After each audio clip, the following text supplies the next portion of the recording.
Welcome to the Prince Edward County Conference Line. Please stand by. You'll be joined in shortly.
Yes. Okay, I'm gonna slide over a little bit.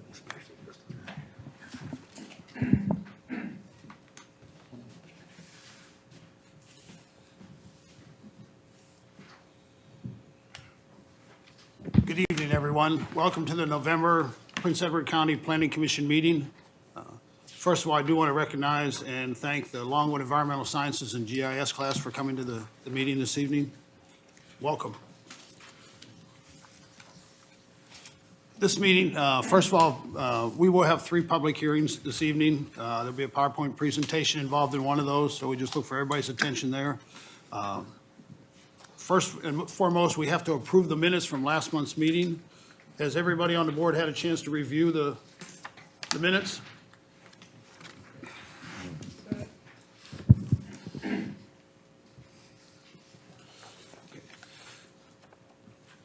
Okay, do I have a motion to approve the minutes? I motion to approve the minutes. Do I have a second? Second. Okay. All in favor, raise your right hand. Thank you. And just to go over the guidelines, due to the COVID-19 emergency, the Prince Edward County Planning Commission is operating pursuant and in compliance with its Emergency Continuity of Operation Ordinance. Effective August 1st, 2021, the board we reopened meetings to in-person participation by the public. However, there still could be limited available seating. We're okay this evening.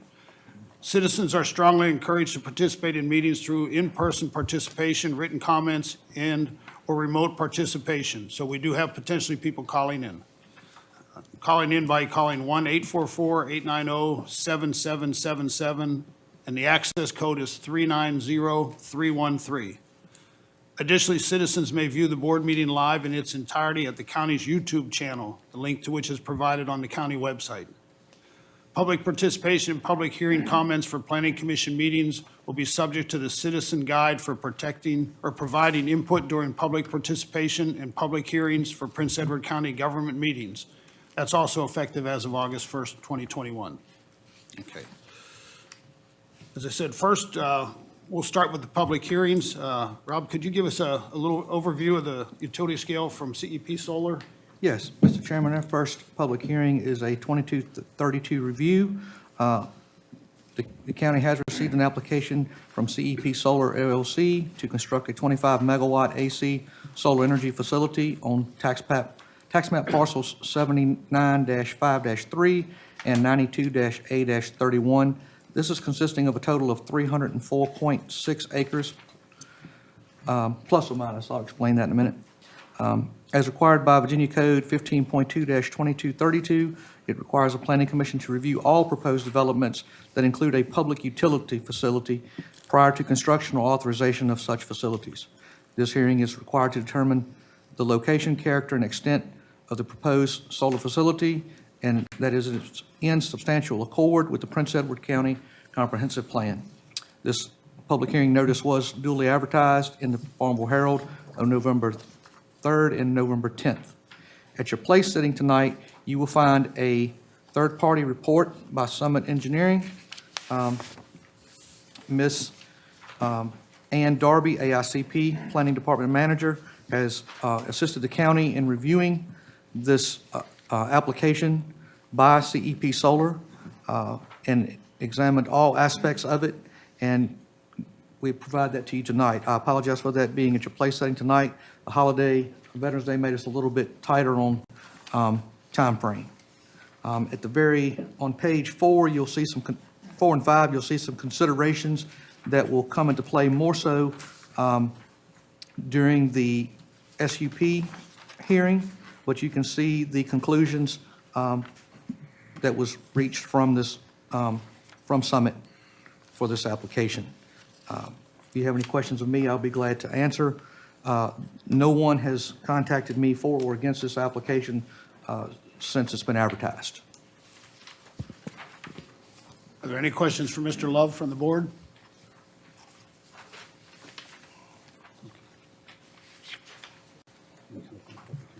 Yes. At this time, we will open the public hearing.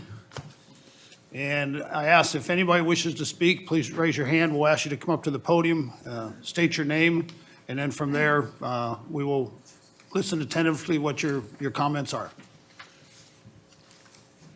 Do we have anybody in the audience that would like to speak?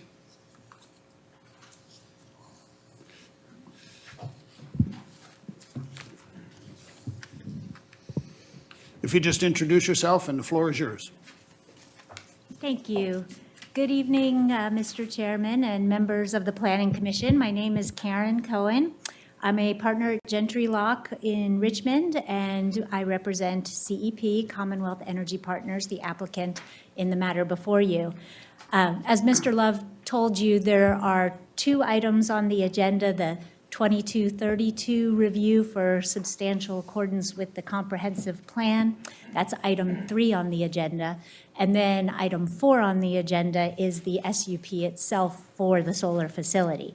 So what we thought we'd do, we spoke with Mr. Love about this, rather than giving 2 presentations and prolonging the evening unnecessarily so, we thought we would give one overview of the project, hoping that that will give you the information to make both determinations, recognizing that you need to do the separate motions for both of those. So I will be turning it over in just a moment to CEP to give that PowerPoint presentation about the project to you, but did just want to first say a couple of things about the comprehensive plan component of this. And some of this, I think, is also stated in the Summit report, but the comprehensive plan speaks to enhancing the county's rural character by preventing scattered residential development, preserving agricultural lands, and recognizing that one way to do that is to have suitable types of uses during the planning horizon.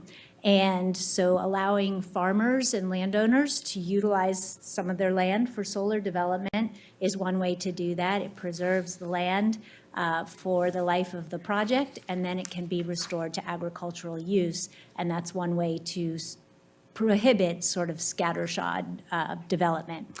And one other thing that's stated in one of the goals that's stated in the comprehensive plan is that, from time to time to amend the zoning ordinance to keep up with changes in land use, economic activity, and comprehensive plans also speak to technological changes and environmental preservation. And so consistent with that goal of the comprehensive plan, the board did adopt a solar zoning ordinance for Article 7, the alternative energy facilities. And that ordinance provides a thorough set of regulations and the process for applicants for solar facilities. And in that ordinance, the intent of the alternative energy facility ordinance is to encourage alternative energy facilities while limiting any negative impacts, which you do, of course, through conditions. So the ordinance requires an SUP, a special use permit, so that you can put in place appropriate safeguards. So that's just kind of the framework. And while conditions, of course, are important tools in the toolbox, at its most basic level, having a good, well-sited facility with a responsible community partner is what makes these projects a success. And so with that, I will turn it over to CEP, to Mr. Tyson Utt, the co-founder and manager of CEP. Thank you. Thank you. Thanks, Karen.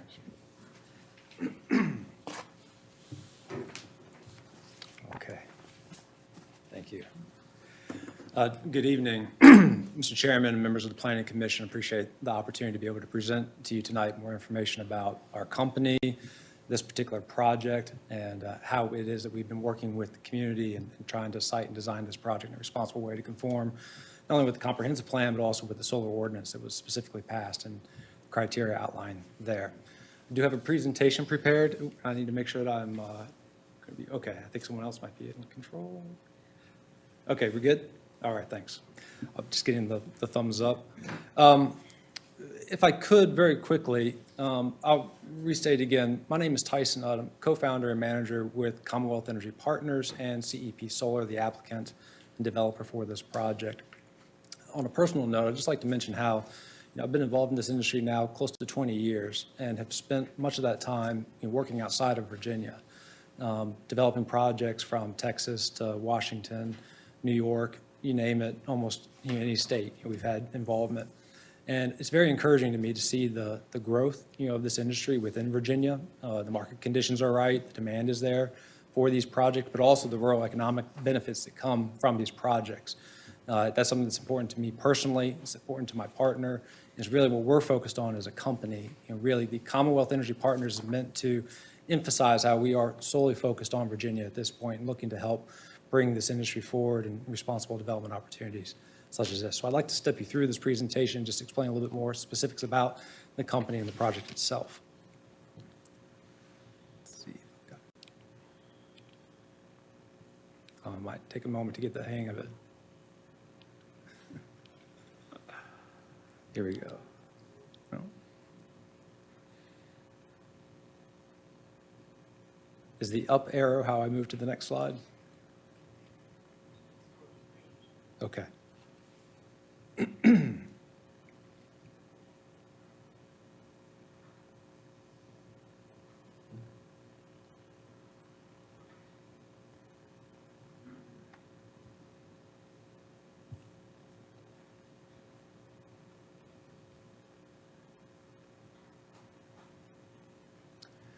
Thanks for the patience. I think, as Karen said, at least we're only going to be doing this once instead of twice.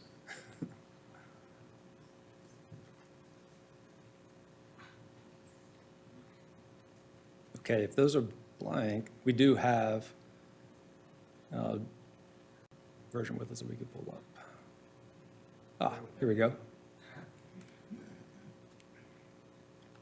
Okay. All right, back in business. But there's really just three parts to this presentation. The first and the second, those will be very quick, just in terms of CEP Solar, again, the company, what's our focus, the due diligence process. How do we go about selecting sites for solar development? What are some of the good attributes there? And then what is it specific about this project, looking at the details in terms of access, the site plan itself, setback considerations, all those things that need to be done to meet the criteria of the ordinance itself. So again, just in terms of the recap here, what we're trying to do as a company is to partner with landowners. I think we'll hear from the project landowner later on in the public comment period, as well as communities and customers to develop these solar projects, really to deliver not only the environmental benefits that's commonly referred to from solar projects, but also the economic development benefits. And there's a portion of that in the presentation I'll touch on. But that has been an element of these projects that really has improved in the last several years with what's called a revenue share concept that's in place now to ensure these projects are paying substantial property taxes over the life of the project. So there's the environmental component and also the economic component that we're looking at in terms of what the projects can bring to the community. As far as our due diligence process and how is it that we go about identifying sites that are suitable for development, we always do begin with the county's data itself. What does the comprehensive plan say about the area and about the plans for future growth opportunities? What does it say about the role of renewables or other clean technologies within that growth plan? What does the environmental data, the cultural data, the zoning of the properties or other zoned areas within the proximity, what do those have to say about what some of the considerations are for land use planning around the site? In addition to that county data, we then also look at state-level data or federal data from an environmental, a historical, and other aspects where we are drawing upon their information for threatened and endangered species or cultural resources, those types of elements that we want to make sure we understand where they are. We can plan around them. We can plan to study them in consultation with the agencies, that type of work. That all comes together kind of in the third phase, really, of our own internal GIS tools. And it was interesting to hear the environmental studies, but then also the GIS element to it. So much of this is about placing these technologies into the kind of the geographic context. And how do you do that in a responsible way? And so again, relying in large part upon the county's data set, but then also supplementing that with other information that we have available to us. There's also a sequence of permitting that all of these projects have to step through. The first one really is why we're here tonight. It's the county zoning approval process. By statute in Virginia, we have to have a county approval before we can even apply for the state Virginia DEQ PBR process. And so that's one of the reasons why there's a series of steps associated with any of these projects when they go through the permitting process. So at the top, the county really, again, looking at it from a comp plan and from a land use perspective. And then in the middle, where we have DEQ, but then also the sister agencies, DCR, I still want to say DGIF, but Fish and Wildlife, and then DHR as well. Those agencies that have that state level of expertise to also review the sites, make sure that there's a protection of the states, the Commonwealth's natural resources. And that's encapsulated through DEQ's permit by rule process, which has its own set of criteria and mitigation. And then, if necessary, there's a federal process where you might be looking at wetland impacts or other T&E species. This is a project that from a T&E species perspective, we don't have concerns there. And then from a design perspective, we're actually able to avoid, for the most part, or minimize, just at access road crossings, the wetland impacts on the site. And so we most likely would just be qualifying for the nationwide permit process, which is a programmatic standard approval from the Army Corps. But those three levels, from the local to the state to the federal, brings in different levels of expertise at each of those stages to review different aspects of the project. But it all comes back together in what we like to think of as the final site plan approval that we then need to submit to the county as a part of the ordinance process to have that final review and stamp before we can go and start construction on the project. So for that project itself, just kind of step into the details and just share some more information about it specifically. I realize this might be a bit small to see, but again, if you can imagine going about 6 miles south from Farmville, where we are, along Route 15, to the east of that, along Rice Creek Road, between the Rice Creek itself and Bush Rivers, where the project site's located. There's a little bit more information on the next slides, but this is a pretty remote track here, 304 acres. It's managed timber right now. That timber has aged out, and landowners harvesting that timber because of the lifespan, and now looking for the alternative uses that could be deployed onto that property. And so this is an area where we have, it's nice to have an access road really going through the heart of the project, but it's also off from major roadways or other more heavily trafficked areas within the county. This slide just speaks to the 2 parcels in question. I know that Mr. Love spoke to this earlier. We were working together trying to figure out exactly the acreage associated with the parcels from the survey work that the landowner had done themselves, as well as the county records. But I think we've been able to reconcile that, and this is listing the 2 parcels in question. Again, hard to see again on the scale of the map, but Rice Creek Road cutting through both of those parcels in the middle of the project site, Rice Creek on one side, Bush River on the other side, about 6 miles south. This, again, is a small site plan, but I hope you do have this larger copy in your packets. This is taking that property area and looking at it from when we account for the environmental constraints, when we account for the criteria of the solar ordinance, whether that be setbacks from roadways, setbacks from adjacent parcels. When we take all those things, the different data layers that we were talking about earlier, and we layer them onto the map and we look at what is suitable and what's not suitable, this is the resulting site plan that we get for the project site. So this is depicting in a more hypothetical form of how would the project be oriented and designed on the site at this stage of approval before we come back with a final building permit plan for approval. But what this is articulating and showing, I just want to point out some of the colors to kind of help place it in context. The blue on the left, clearly associated with Rice Creek, the Rice Creek Reservoir there on the northwest portion. The green on the right, that's wetland areas more associated with Bush River. Those are sites that are well understood through the National Wetland Inventory data layers, and we've been able to plan around those and avoid those from impact. What that means is there's about 30% of the parcel altogether that would not be impacted by the project's development. Those are preserved wetland areas. Those are other areas where you have either like larger, more mature, or steeper terrain areas that are just not quite as suitable for development. And the blue is difficult to see, but that's actually delineating the way that the solar panel arrays would be oriented on the project site. And within that area, it's encompassed by a security fence that would basically protect the project operation and protect people as well. And within that, you would have the panels, but then also the access roads and the inverters that are used to then collect the power, put it to the electric grid for it to be distributed through the Southside Electric service territory. So all in all, for a 304-acre parcel, about 211 acres is what's currently identified now for the development area. That may be further refined as we go through the state and federal permit processes. We may see more of that acreage removed just as a nature of those study processes, but that's the current plan as outlined in the application. This speaks to just some of the environmental benefits of the project and work yet to be done. From a, again, stream and wetland perspective, having 27 acres there on site where we are looking to avoid those areas, having them set aside, be able to be preserved and not associated with the project is one way of doing that.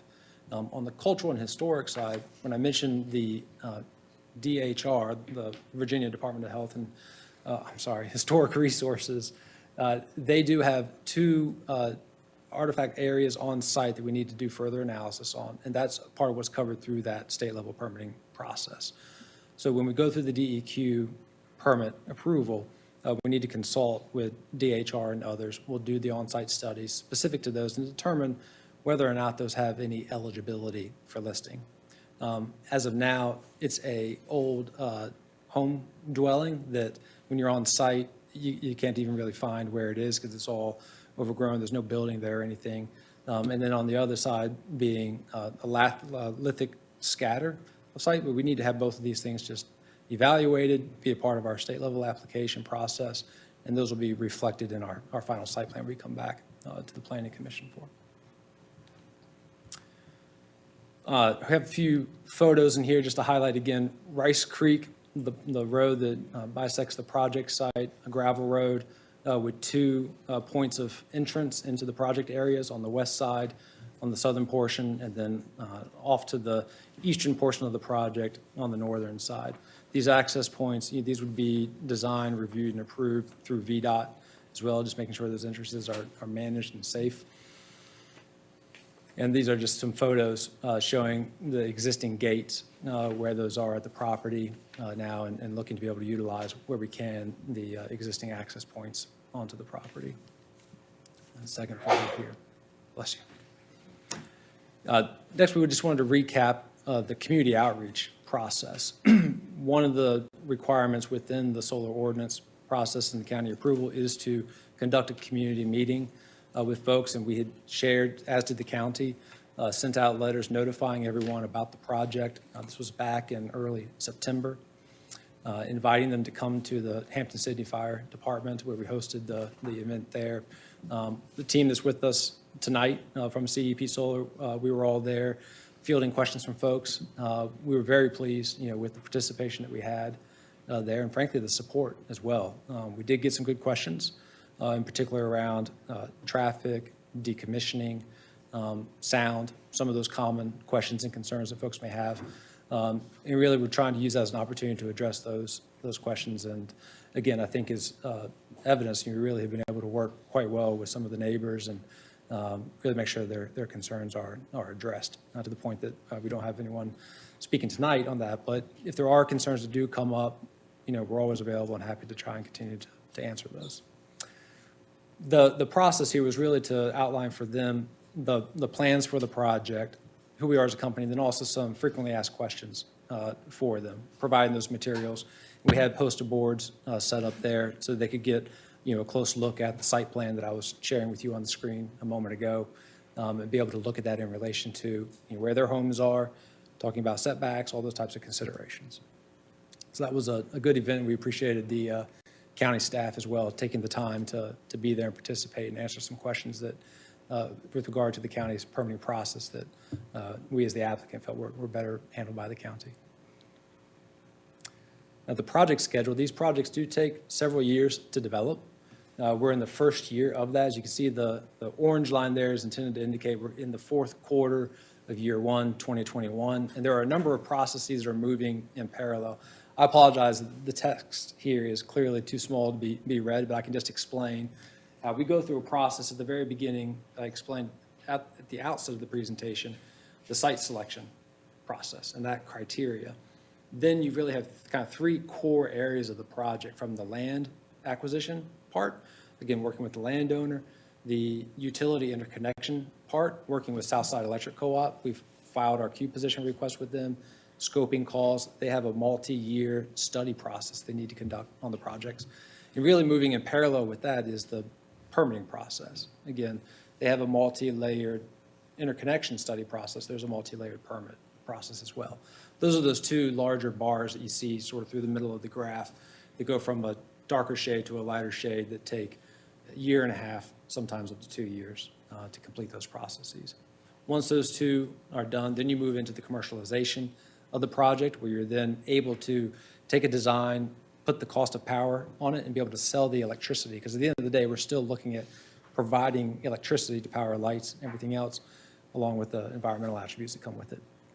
And then the construction on the project site a project of this size can be done well within a year's time frame. Again, small text, so I'll speak to it from here. Really, a project like this, 6 to 12 months, probably 9 in terms of the construction process, a sequencing of coming in, doing the site prep, having the modules or the panels themselves delivered. And I just found it very interesting because driving past Fort Pickett from Richmond to be here tonight and thinking about going to Fort Pickett, where they have the SHINE program, where they're actually doing the training for the technicians to install panels.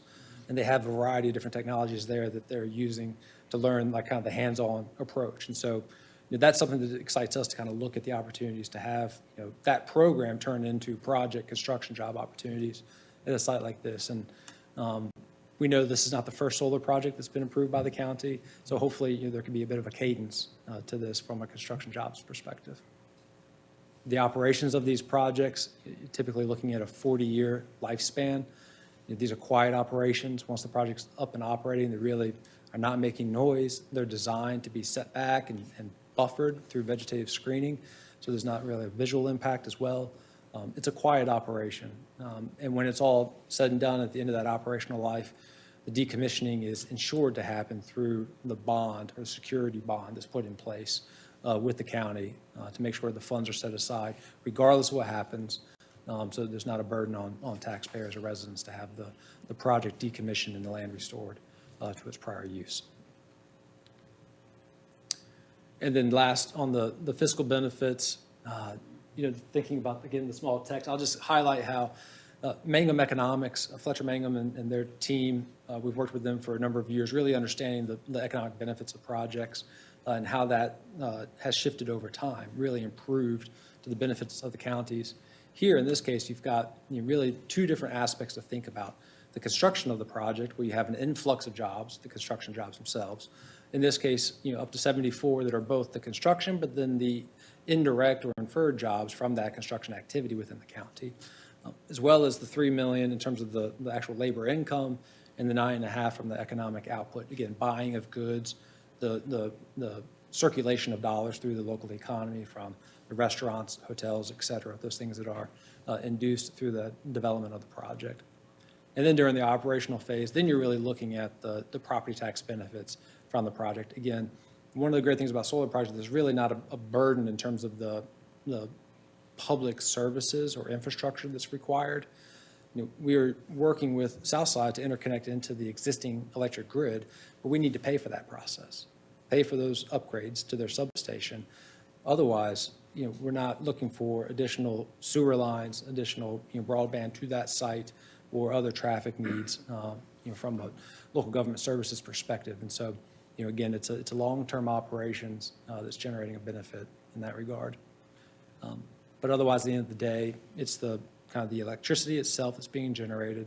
I think that it's important to think about how the solar projects are also something that's drawing other economic development opportunities in communities we're looking to site facilities in the future, and having a source of clean power for some of those facilities, in addition to the homes and others that are members of the Southside Electric Co-op community, are those that can benefit from the project.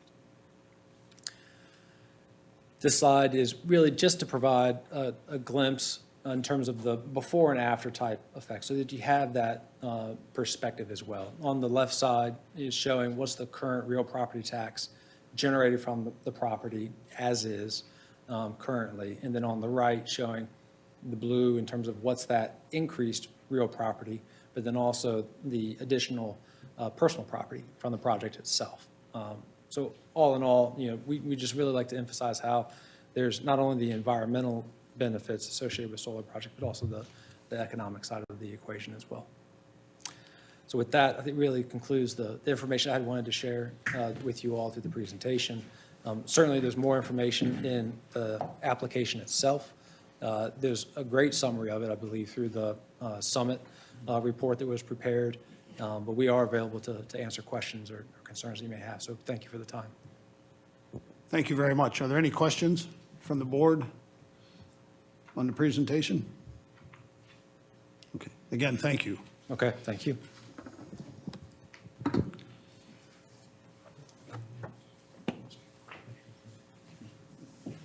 Is there anybody else in the courtroom that wants to speak? Do we have anybody on the phone? Okay, okay. I'm sorry. Okay. Could you please come up to the podium and introduce yourself?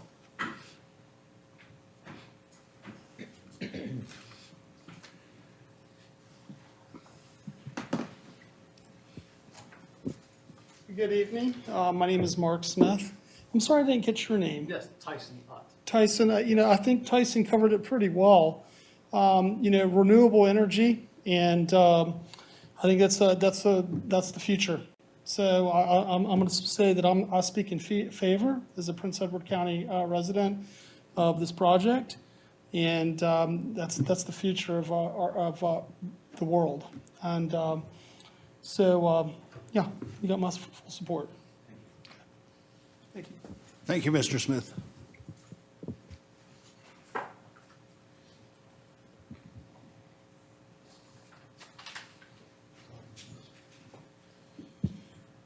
With no other comments or questions from the audience here or anybody on the phone, we'll close the portion of the public hearing. And again, this public hearing is not to approve the project, but it's, in essence, what we're doing is we're determining whether the location, the character, the size of the project, the extent of the project fits within the current Prince Edward County Comprehensive Plan. Do we have any comments from the board or any questions? As was mentioned, we had the prior meeting at the Hampton City Fire Department and seemed to be very favorable from the people that attended that meeting. A lot of the questions were answered at that time. From the board standpoint, like I said, our challenge is just to ensure that we're following and staying within the guidelines of our comprehensive plan. I personally see no issues from my standpoint. Does anybody from the board have any concerns? Okay. With that in mind, we do need a motion to approve this public hearing. And the motion would be that really all we're doing is we are stating that the CEP Solar LLC proposal is described in the special use permit application is substantially in accord with our county comprehensive plan and promotes the goals, objectives, and strategies noted on the plan. So moved. Okay. Second then? Okay. All in favor, raise your right hand. Okay. With that in mind, we will approve the public hearing, the motion, and we will pass that on to the County Board of Supervisors at their next meeting. Thank you very much for that portion. The next on the agenda is the public hearing, the actual public hearing for the CEP solar project. And we've seen the review here. So again, with that in mind, Mr. Love, do you have any comments? Yes. Mr. Chairman, members of the commission, and anyone listening, this is county did receive an application for special use permit by CEP Solar LLC to operate a 25 megawatt alternating current utility scale solar energy facility. This is on tax parcels 92-A-31 and 79-5-3 with a total surveyed acreage of 304.6 acres. This public hearing has been duly advertised. Adjoining property owners have been notified, and you have a copy of the letter that was sent to them, as well as a copy of the public hearing that ran in the Farmville Herald. The purpose of this is to allow the location of a utility-scale solar energy facility. You will see at your place setting, we did send this to a third-party reviewer, and that's been done by Ms. Ann Darby, AICP, with Summit Design and Engineering. If you look at page 4 and page 5, there are some considerations and conclusions and recommendations that came out of this report. In addition, if you look at your place setting tonight, there are an updated set of special use permit potential conditions. I have shared these with the applicant this afternoon, so they do have a copy of these. And some of the items are reflected in those conditions, and I'll speak on that once you get past the public hearing phase. Okay, very good. Thank you, Mr. Love. From that standpoint, then, we will open the public hearing. And first of all, does anybody in the audience wish to speak for or against? Okay. Mr. Hines?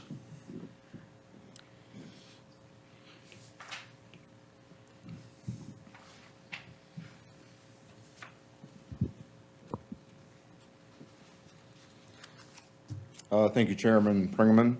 My name is Joe Hines. I'm the manager of PRJ Land Trust, which is the entity that owns this property. It was my grandmother's farm that was essentially passed down to my brother, my sister, and myself.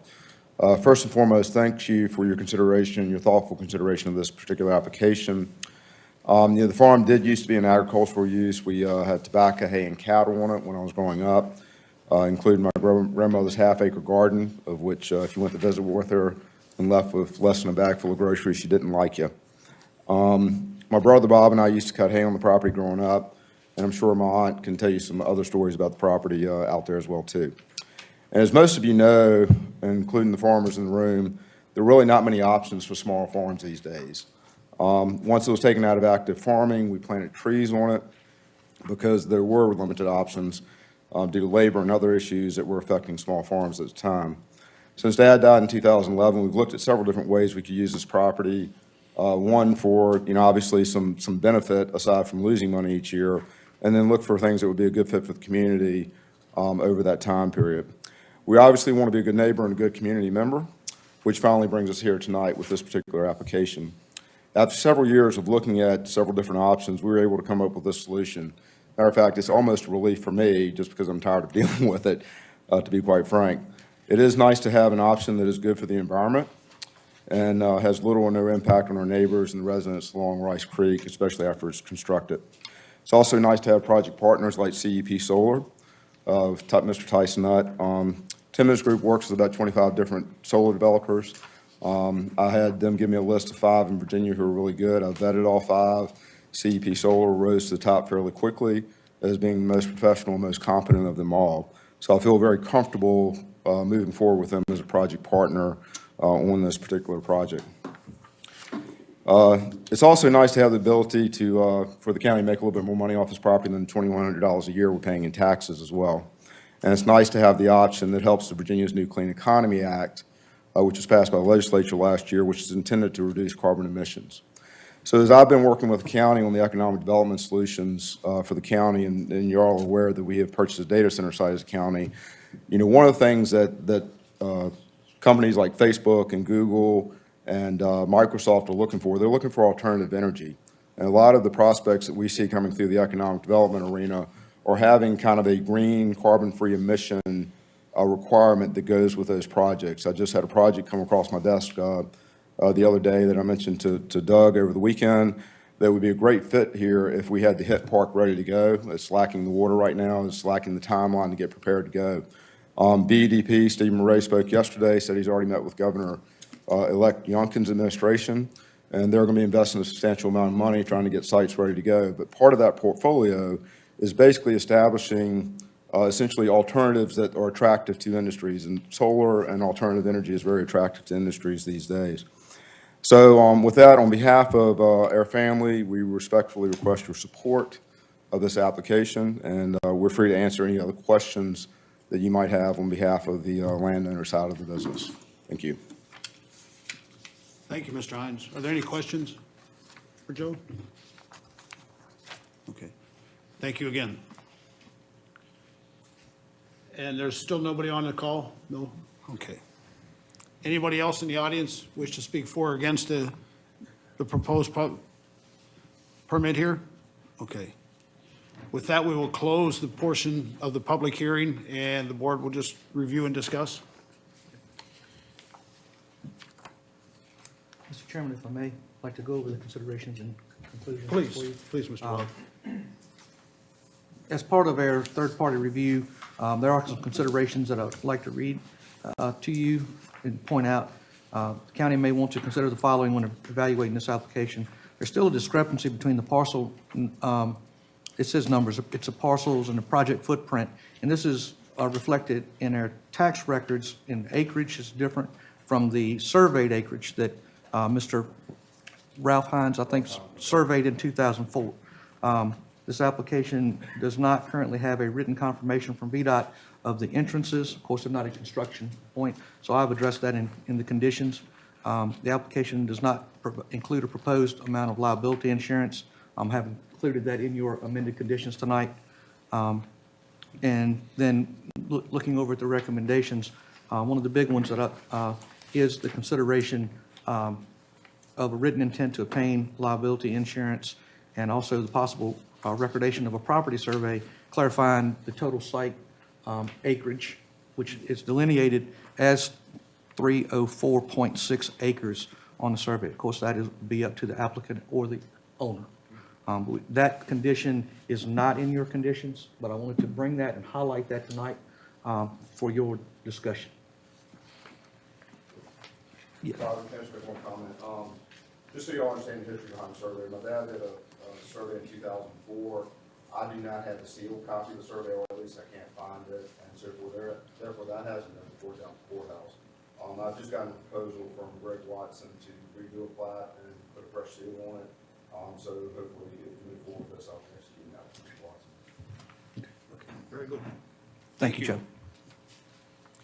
Anything else, Mr. Love? No, sir. Okay. Other than to say that since this has been advertised, I have gotten no comments for or against this application from the public or the neighbors. Okay, very good. Okay. From the board, any questions, comments? If we don't have any concerns or questions, I think we naturally have to look at our recommendation. Looking for a motion.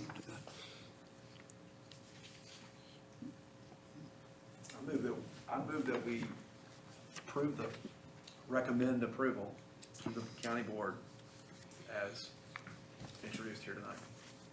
With the conditions we have in place, plus the addition that Mr. Love put in there? Yes. Okay.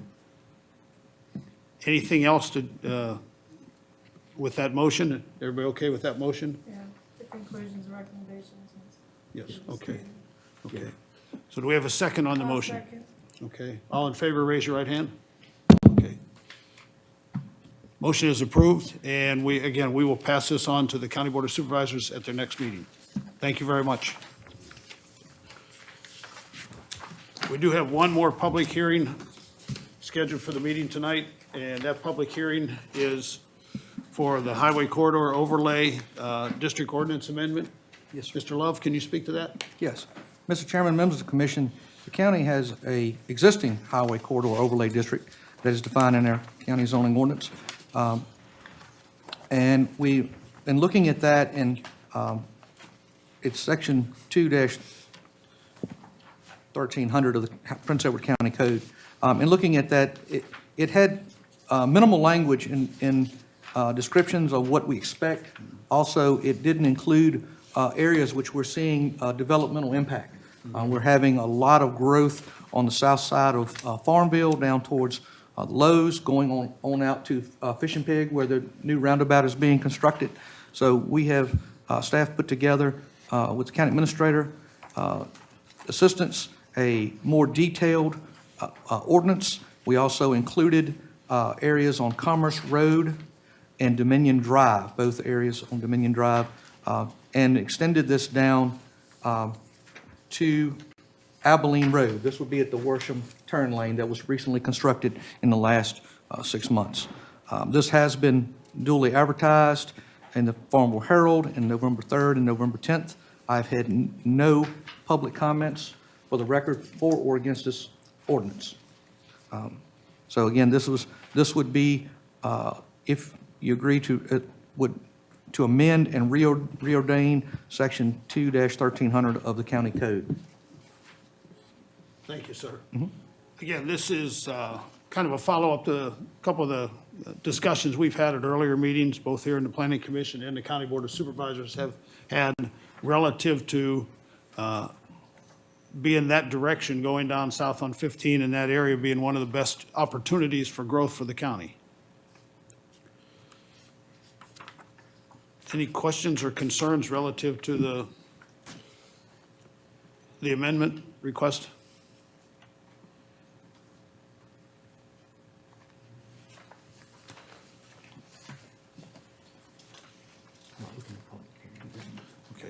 Okay, we can open the public hearing.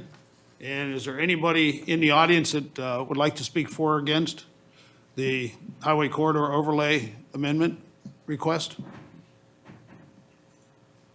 And again, nobody on the call? Okay, so we have nobody calling in? Okay. With no interest or no concerns relative for or against or speaking for or against, I will now close the public hearing portion of the meeting for this. Again, we've discussed this numerous times at previous meetings. From the county standpoint, it gives us an opportunity with these amendments here and revisions to proceed a little easier and better for looking at opportunities in this area.